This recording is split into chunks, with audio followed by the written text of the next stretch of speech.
2025 সালের এসএসসি পরীক্ষার্থী সুপ্রিয় শিক্ষার্থী বন্ধুরা, কেমন আছো তোমরা? আশা করি সবাই ভালো আছো।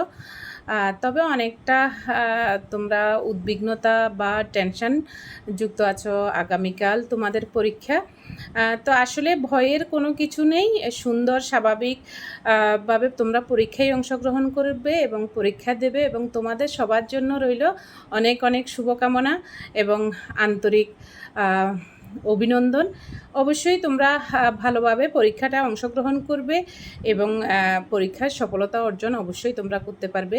তো সেই বিষয়গুলো নিয়ে তোমাদের পরীক্ষা সংক্রান্ত, অর্থাৎ পরীক্ষার হলে তোমাদের উত্তরপত্রের খাতায় কী কী করণীয়, সেই বিষয়গুলো প্রত্যেকটা বিদ্যালয়ে বলে দেওয়া হয়েছে শিক্ষার্থীদেরকে। তারপরেও তোমাদের সুবিধার্থে আজকে আমি আবার তোমাদের সাথে সেই বিষয়গুলো শেয়ার করব। অর্থাৎ তোমার উত্তরপত্রে খাতায় কী কী করতে হবে এবং ওএমআরে তোমাকে কিভাবে ফিল আপ করতে হবে। অতটা স্পষ্ট দেখা যাচ্ছে না, পরবর্তীতে আমি ঠিক করে নেব। তো সেই বিষয়গুলো নিয়ে তোমাদের সাথে একটু আলোচনা করব। তবে ভয়ের কোনো কিছু নেই।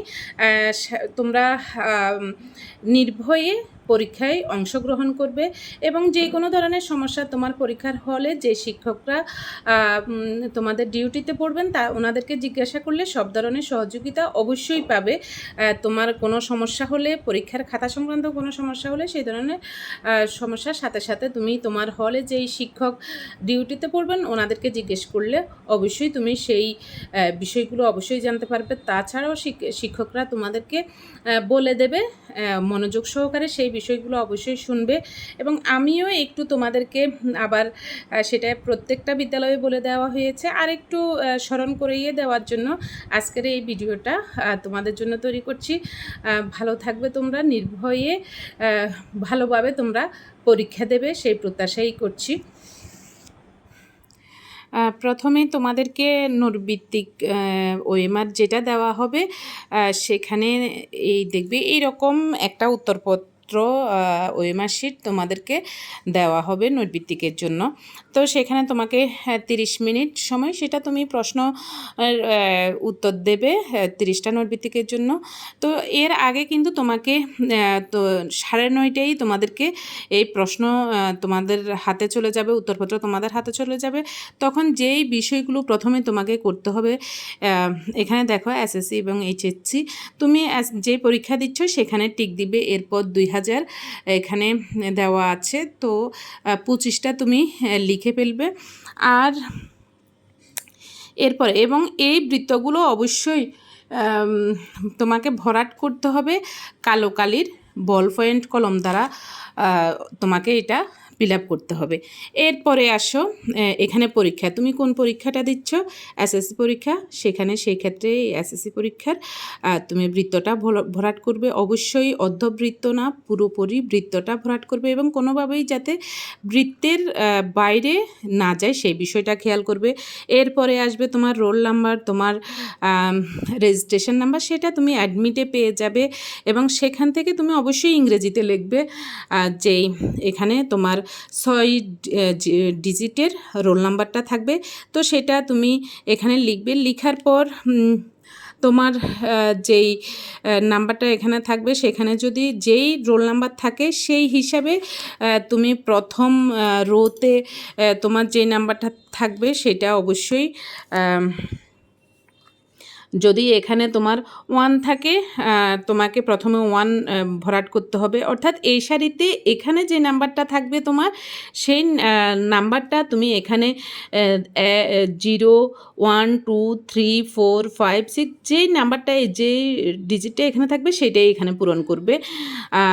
এরপরে আবার আরেকটা ঘর আছে এইভাবে, অর্থাৎ 6টা ডিজিট তুমি লিখে সেই রোতে ওইভাবে 1 1 2 3 যেটাই হয়, যে নাম্বারটা তোমার রোল নাম্বার যেটা থাকবে সেটাই তুমি ফিল আপ করবে। অবশ্যই রোল নাম্বারে ইংরেজিতে তোমার অ্যাডমিটে দেওয়া আছে, ইংরেজিতেই অবশ্যই লিখবে।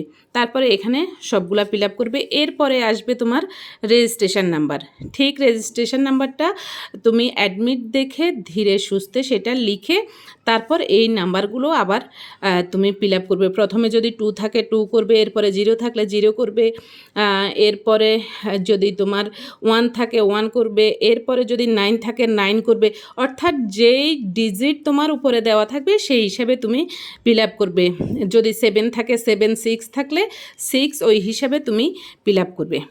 এরপরে আসবে বিষয় কোড। বিষয় কোড তোমার প্রশ্ন দেওয়ার সাথে সাথে বা তোমার অ্যাডমিটে বিষয় কোডটা দেওয়া আছে, সেখানে তুমি বিষয় কোডটা উপরে লিখবে। বাংলা প্রথম পত্রের বিষয় কোড হচ্ছে 101। বাংলা প্রথম পত্রের আগামীকালকে তোমাদের বাংলা প্রথম পত্র, সেক্ষেত্রে বাংলা প্রথম পত্রের বিষয় কোড 101। সেক্ষেত্রে তুমি প্রথমে 1 ভরাট করবে, এরপরে 0 ভরাট করবে, এরপরে আবার 1 ভরাট করবে। এরপর সেট কোড। আরও গুরুত্বপূর্ণ বিষয় হচ্ছে তোমার সেট কোড। সেট কোডটা তুমি কিভাবে পাবে? তোমার প্রশ্ন যখন দেওয়া হবে তখন সেখানে তুমি কোন সেট কোডটা পেয়েছো, ক পেয়েছো নাকি খ পেয়েছো, নাকি গ পেয়েছো নাকি ঘ পেয়েছো, সেটা তোমার প্রশ্নে যেটা থাকে সেটাই তুমি ফিল আপ করবে। অবশ্যই তোমাকে সেট কোড ফিল আপ করতে হবে। যেমন আমি একটা বিষয় কোডটা আমি দেখিয়ে দিচ্ছি। 101। তো সেক্ষেত্রে প্রথমে এখানে কি আছে 1, তুমি 1টা অবশ্যই ভরাট করবে একেবারে পুরো। হ্যাঁ, এরপরে 0টা ভরাট করবে এবং সম্পূর্ণ কালো কালির বল পয়েন্ট দিয়ে। এরপরে 1, আবার তুমি 1টা ভরাট করবে।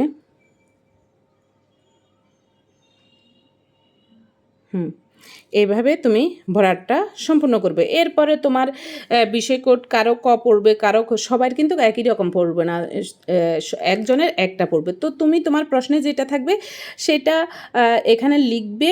লেখার পর এখানে যদি ক পড়ে কটা ভরাট করবে, তোমার যদি খ পড়ে সেট কোড তুমি খটা ভরাট করবে, তোমার যদি গ পড়ে সেটা ঘ করবে, ঘ পড়লে সেটা এখানে তুমি অবশ্যই ফিল আপ করবে।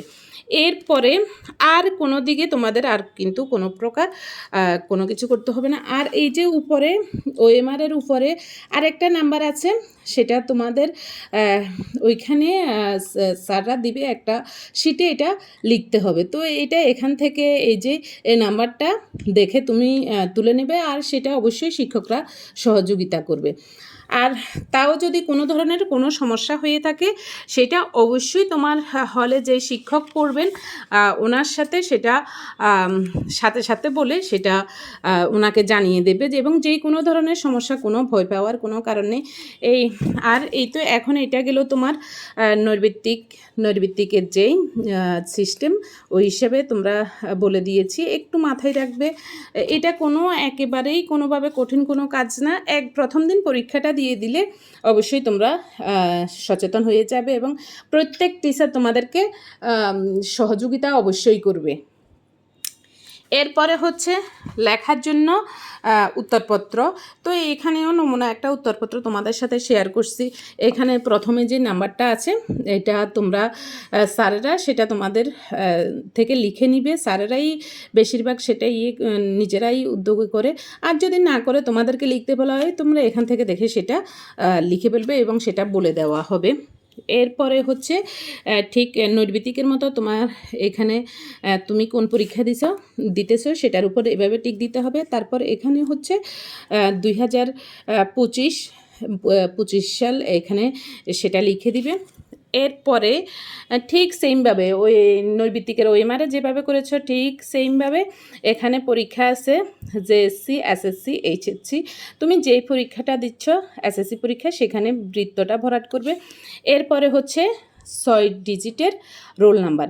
এখানে যে রোল নাম্বার অবশ্যই ইংরেজিতে লিখবে, কারণ এখানে সবগুলো কিন্তু ডিজিট কিন্তু ইংরেজিতেই লেখা। তো এক্ষেত্রে লিখে তুমি এখানে 2 হলে 2, এখানে 4 হলে 4 ভরাট করবো। উপর থেকে দেখে দেখে করবে, তাও মানুষ মাত্র ভুল হয়ে যায়। তো সেই ক্ষেত্রে অবশ্যই তুমি তোমার শিক্ষকের সহযোগিতা নেবে। এরপরে হচ্ছে রেজিস্ট্রেশন নাম্বার, এবং তোমার অ্যাডমিটেই অবশ্যই রেজিস্ট্রেশন নাম্বার আছে, সেখান থেকে দেখে দেখে ধীরে সুস্থে সেটা লিখবে। যেই কোনো সমস্যায় নির্ভয়ে শিক্ষকদের সাথে সেটা আলোচনা করবে। যদি কোনো ভুল হয়ে থাকে, কোনো সমস্যা হয়ে থাকে, সেটা নিয়ে টেনশন করার দরকার নেই, শিক্ষকের সাথে সেটা অবশ্যই আলোচনা করবে। এরপরে হচ্ছে বিষয় কোড।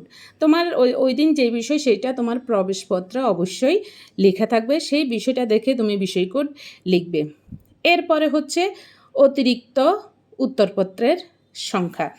অতিরিক্ত উত্তরপত্রের সংখ্যা আসলে এখানে তুমি এই খাতাটা লেখার পর তোমার যদি আরও কাগজের প্রয়োজন হয়, তুমি একটা নিতে পারো, দুইটা নিতে পারো, এটা নিয়ে তুমি ভরাট করবে না। একেবারে শেষে, অর্থাৎ পরীক্ষা শেষ হওয়ার 10 মিনিট আগে সেটা তুমি 15 মিনিট আগে সেটা ফিল আপ করবে, যখন ওয়েমারটা নিয়ে যাওয়ার জন্য তোমাদেরকে বলবে। কারণ এই অংশটুকু কেটে তোমাদেরকে দিয়ে দিতে হবে, সেটা অবশ্যই শিক্ষকরা তোমাদেরকে সহযোগিতা করবে। তো তখন তুমি যদি একটা নিয়ে থাকো 01 লিখবে, দুইটা নিয়ে থাকলে অতিরিক্ত খাতা 02 লিখবে, যদি 3টে নিয়ে থাকো 03 লিখবে। তাহলে এখানে 0 ফিল আপ করবে, আর এখানে তুমি যদি একটা নাও 1 ফিল আপ করবে, দুইটা নিলে 2 ফিল আপ করবে, 3টা নিলে 3 ফিল আপ করবে। 3-এর বেশি খুব একটা লাগে না তোমাদের যেই হিসেবে প্রশ্ন আসবে। তো এটা অবশ্যই তুমি ফিল আপ করবে। তো এই বিষয়গুলোর দিকে একটু খেয়াল রাখবে। এর পরবর্তীতে তোমার এখানে দেওয়া আছে যেই পরের যেই আরও দুটো পার্ট আছে, সেই বিষয়গুলো তোমরা এই বিষয়গুলো অবশ্যই এখানে তোমাদের কোনো কিছু করতে হবে না, এটা মাথায় রাখবে। শুধু তোমাদের এখানে 3টা পার্ট, এই একটা পার্ট, এই একটা পার্ট, এই একটা পার্ট। তোমাদের প্রথম পার্টটাতেই তোমরা তোমাদের যেই কাজটা সেটা করবে।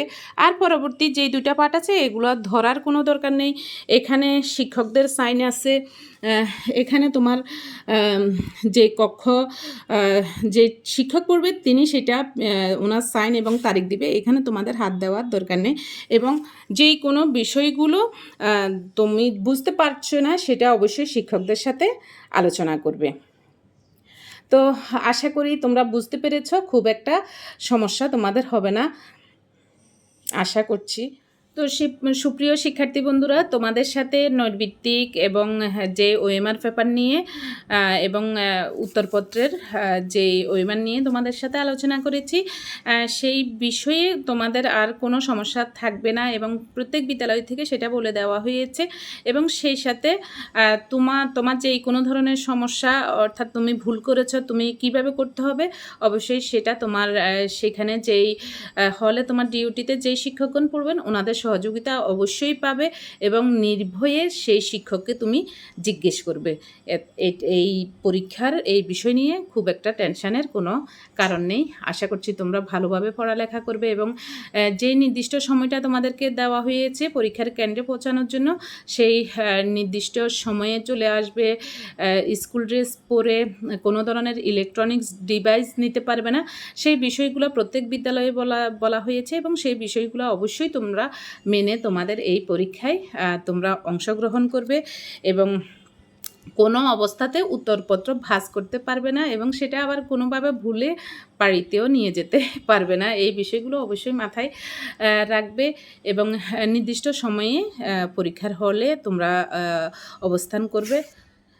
এবং তোমরা আশা করছি তোমরা যেই তোমাদের কঠোর পরিশ্রম দিয়ে তোমরা পরীক্ষায় টেস্ট পরীক্ষায় উত্তীর্ণ হয়ে তোমরা এই বোর্ড পরীক্ষায় তোমরা সবাই অংশগ্রহণ করছো। আশা করি তোমাদের পরীক্ষা ভালো হবে, এবং সুন্দরভাবে প্রশ্ন পেয়ে হাই হুতাশ করার কোনো নেই। তোমরা প্রশ্নটা ভালো করে পড়বে, না বুঝলে বারবার পড়ে তোমরা সেই বিষয়গুলো মাথায় রাখবে। আর ঘড়ির সময়টা তোমরা মাথায় রাখবে, অবশ্যই কাঁটাযুক্ত ঘড়ি ব্যবহার করবে, এবং সেই ক্ষেত্রে তোমার নৈর্ভিত্তিকের জন্য 30 মিনিট সেই বিষয়টা তোমাকে মাথায় রাখতে হবে, এবং সেই হিসাবে তোমাকে 30টা নৈর্ভিত্তিক অবশ্যই ফিল আপ করতে হবে সেই নির্দিষ্ট সময়ের মধ্যে।